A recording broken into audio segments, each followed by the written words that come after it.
আসসালামু আলাইকুম রহমতুল্লাহ বারকাত। আজকে আপনাদের আমি একটা আমল দেব, খুব কঠিন আমল। শর্ষিনা পীর সাহেবের কিতাবের আমল।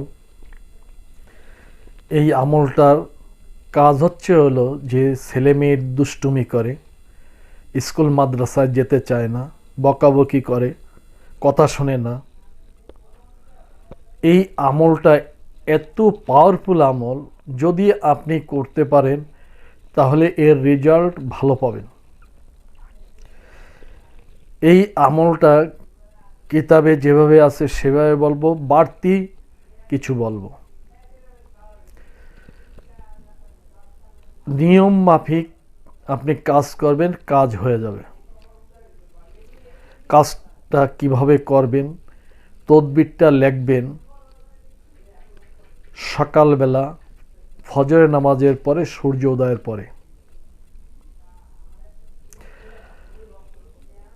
আর এর সাথে যে জিনিসটা কিতাবে আছে সেটা হলো সূরা সাফফাত 23 পারায় 37 নম্বর সূরা। এই সাফফাত প্রথম থেকে শেষ পর্যন্ত 7 বার পড়বেন। 7 বার পড়ে ওই যার গলায় এঁটে দেবেন তাকে ফু দেবেন। আপনি 7 দিন পড়তে পারেন। যদি সন্তান কথা না শুনে 11 দিন, কথা না শুনলে 21 দিন, আর লাগবে না। প্রতিদিন আপনি যে কোনো সময়, সকাল হোক, সন্ধ্যা হোক, রাত হোক আর দিন হোক, যে কোনো সময় আপনি পড়তে পারবেন এবং ফু দিতে পারবেন। কিন্তু এই জায়গায় একটা কথা হচ্ছিল যে আপনি 1 গ্লাস পানি বা বোতলে পানি রাখবেন, আর সরিষার তেল মাখুক আর নারিকেল তেল মাখুক, যে কোনো তেল মাখুক, তাতে ফু দেবে। 7 বার পড়ার পর 3টে ফু দেবে। ফু দেওয়ার পরে ওই পানি দিয়ে আপনার গোসল দেবে, গায়ে ছিটায় দেবে, ঘরে টরে ছিটায় দেবে, এবং আপনার ওই পানিটাও খাবে। তাতে দেখা যাবে যে যে ছেলেটা এরকম অত্যাচার জুলুম করছে বা মেয়েতে করছে, এর পিছনে একটা কারণ থাকে। এর কারণটা হলো বদজিনের কারণ। অনেকে এইটা বিশ্বাস করে না, যখন বিপদে পড়ে তখন দৌড়য়ে কুল পায় না। আপনি এই আমলটা করবেন। যদি আপনি মনে করেন যে আমি তো পড়তে পারি না, তাহলে কিভাবে কি করব? আপনি একজন হাফেজ ছেলেরে ডাক দেবেন, বা যে কোরআন পড়তে পারে, মসজিদের ইমাম হোক, মুয়াজ্জিন হোক, যে কোরআন শুদ্ধভাবে পড়তে পারে তাকে দিয়ে আপনি পড়াবেন। 7 দিন, এক দিনে 7 বার করে আপনি তেলের ভিতর, পানির ভিতর ওই ছেলের গায়ে বা মেয়ের গায়ে আপনি ফু দেবেন।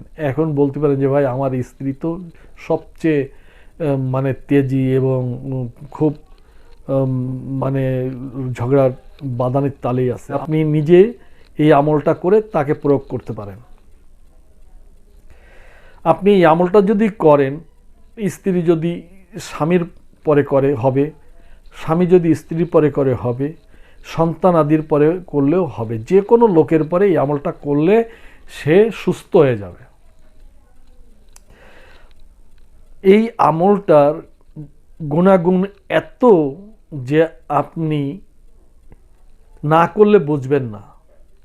আপনি তদবিরটা লিখবেন মেশকো জাফরান দিয়ে, এবং সকালবেলা সূর্য উদয়ের পরে আপনি এই একটা সাদা কাগজ চিটা নেবেন এই শখটা করার জন্য। শখটা হচ্ছিল নাম্বার। এই নাম্বার হচ্ছিল আরবি ভাষায় বলে আবজাত। এই আবজাতের কোরআনের যে আয়াতগুলো, সাফফাতের যে আয়াতগুলো, এইগুলো হিসেব কিতাব করে যে নাম্বারগুলো বেরোইছে, সেই নাম্বারটা হলো আবজাত নাম্বার। সেই নাম্বারটা এতে ছাপানো হয়েছে। এটা পুরো একটা ছাপ্পাতের নকশা, যারা বলে নকশা। এই নকশাটা আপনি লিখে আপনার যে কোনো কাউকে আপনি এইটা প্রয়োগ করতে পারেন। যত বড় কঠিন মানে কথা শোনে না কঠিন লোক, সেও ভালো হয়ে যাবে। আপনি এই আমলটা রাত্রে করেন, দিনে করেন, সন্ধ্যায় করেন, যে কোনো সময় আপনি করলে হবে। এর সাথে পড়বেন সূরা ফাতিহা ৭৭ বার পড়লেন, সূরা ফাতিহা পড়বেন, আয়াতুল কুরসি পড়বেন, 3 কুল 3 বার করে পড়বেন, সূরা ইখলাস, সূরা ফালাক, সূরা নাস 3 বার করে পড়ে 3টে ফু দিলেন পানিতে, তেলে, তার গায়ে। এবং আয়াতুল কুরসি আছে, আয়াতুল কুরসি 3 বার পড়বেন, 3টে ফু দেবেন।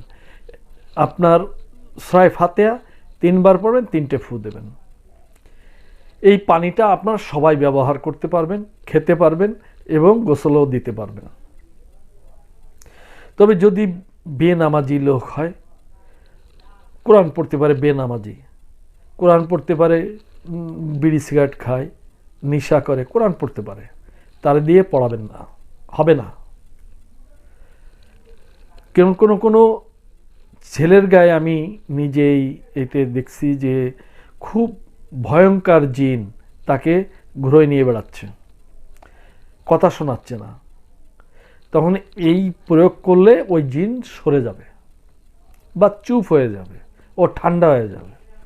ও বাড়ির থেকে যাক আর না যাক, ও একেবারে ঠান্ডা হয়ে যাবে। ওর কাছে আর ভিড়তে পারবে না, ওই ছেলের কাছে আর ভিড়তে পারবে না। তো এই সাপ্পাত একেবারে শেষ পর্যন্ত আপনি একবার করে পড়বেন। 7 বার পড়ার পরে আপনি 3টে ফু দেবেন। ইনশাল্লাহ ওই বাড়ির ভিতরে ওই পানিটা ছিটাই দেওয়ার পরে কোনো জিন থাকবে না, কোনো কিছু থাকবে না, শয়তান সব দূরে চলে যাবে, আপনার বাড়িটা ঠান্ডা হয়ে যাবে, আপনার সন্তানও একেবারে নীরব হয়ে যাবে। আপনি এই আমলটা করেন। আমি পাশে এই ভিডিওর শেষে আমি এর নকশাটা দিয়ে। আসসালামু আলাইকুম ওয়া রাহমাতুল্লাহি ওয়া বারাকাতুহু।